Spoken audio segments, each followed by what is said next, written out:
This is my video submission for module 700120.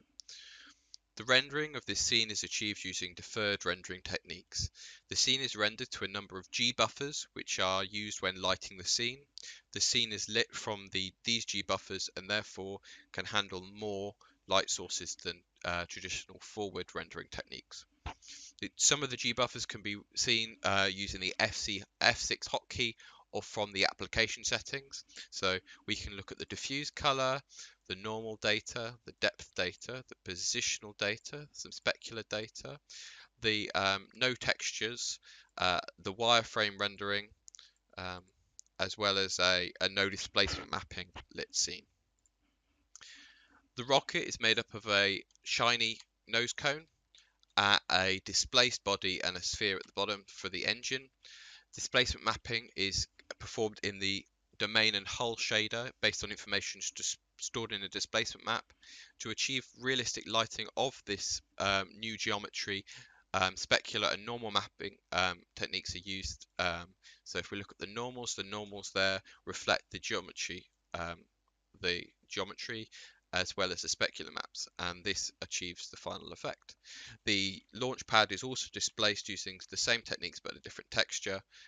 So again, normal maps and specular maps.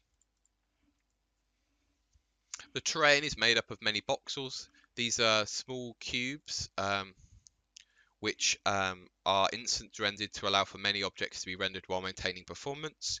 Each voxel is textured and normal mapped, so normal mapping, and then just a flat texture. Firing the rocket can be seen here, so it will land where that red marker is. So if we fire, and this will cause the terrain to be deformed with multiple launches deforming the terrain more and more over time. Note that the terrain is accurately shaded and shadowed after it has been displaced. The rocket's pitch and rotation can be changed. So if I make its pitch greater and then we can rotate it, we can move where it lands. So if we fire again, it will land at that new location.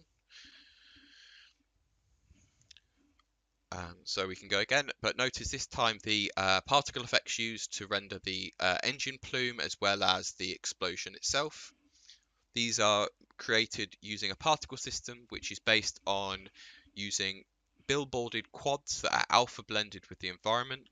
There are 4 light sources in the scene. There is a day-night cycle, which is modeled by a sun and a moon.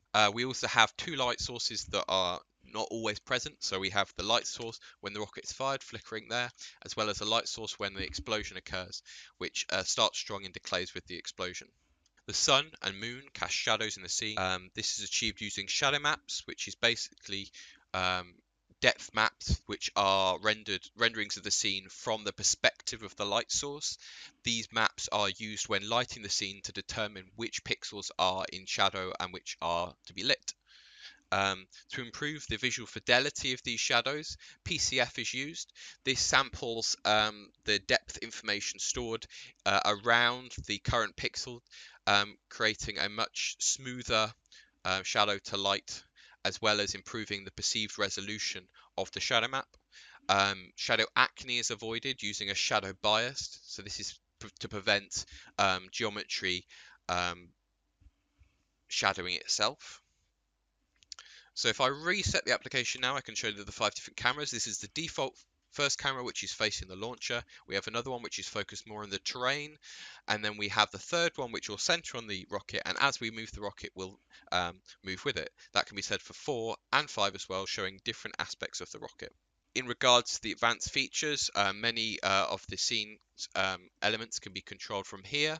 So I could change the sun color, make it more green. Additionally, scene objects can be loaded in from a config file. This can be used to change things like the window size, the terrain size, and everything adjusts to manage that bigger terrain size and allow for the shadows to be mapped accurately.